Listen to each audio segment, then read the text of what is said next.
So you get chaos. If you actually patch the oscillator back into itself, you'll actually get for real chaos. It's a different noise.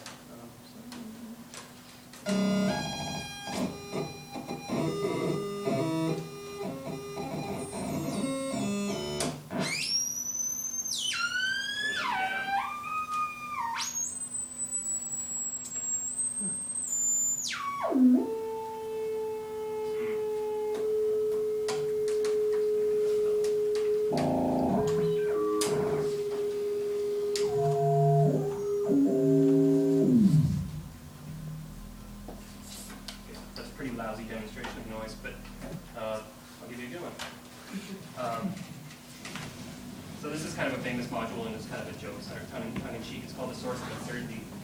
And the late Alan Turing actually explained to me the name of this thing, which once again is one of those ones that for different stories. But I kind of believe Alan.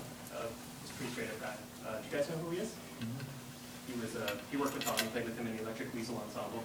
You must know Alan, right? Mm-hmm. Yeah. And he taught at San Jose State University for years and years. He was a very prolific composer and really cool guy. Anyways, he used Buchlas for a long time. Actually, I think a lot of sort of university-based people did until the DX7 came out and a lot of them switched to FM. Anyways, he claims that the reason they called it the source of uncertainty is because people were aware that Don's sort of whole basis is uncertainty as well, right? That's why he doesn't sort of talk about himself and doesn't like people to know the exact specifics about anything. I believe it's just kind of in his brain that he likes the mystery. It's the mystique surrounding is more interesting than the actual facts, so why not just leave that the way it is? So he's been building random voltage generators since the very beginning. I think also the fact that there's a certain degree of uncertainty built into all the modules themselves, so it helps maybe hide some of those laws, if you want to call them laws. But this guy here is really sophisticated. This was sort of the final one that he made. He made two before this. The original one was just called the random voltage source, which just gave you a stepped random voltage in sort of a sample and hold type thing. The second one actually had similar controls to these, but it wasn't as sophisticated. It didn't give you the same distributions, and it didn't give you the sample and hold, which is really kind of cool. So I'll just give you an idea what that sounds like.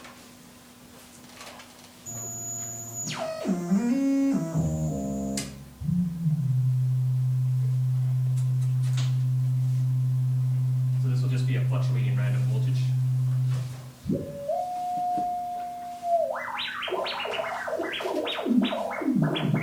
So I think it's fluctuating in time and also in voltage level.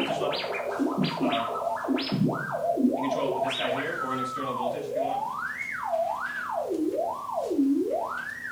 Once again, you turn this guy all the way down, you're not going to get anything.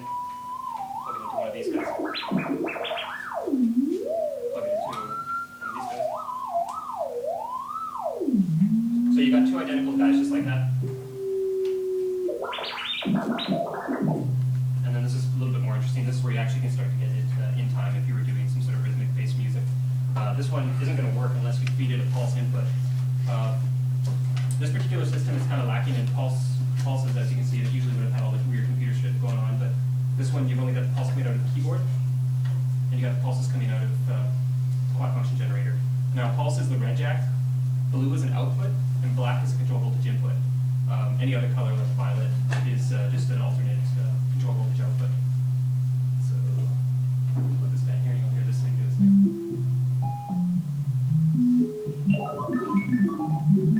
Get some computer sounding things.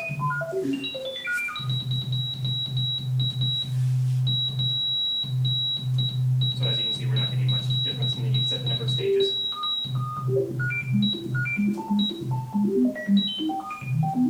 And this particular row has different distributions. This is just a flat distribution, so it's going to give you sort of, sort of similar stuff. It's like it's balanced equally on the high end as the low end. So if you actually look at it on the scope, you can see that if you care to count. This is actually going to give you a distribution that's more skewed towards the center frequencies. So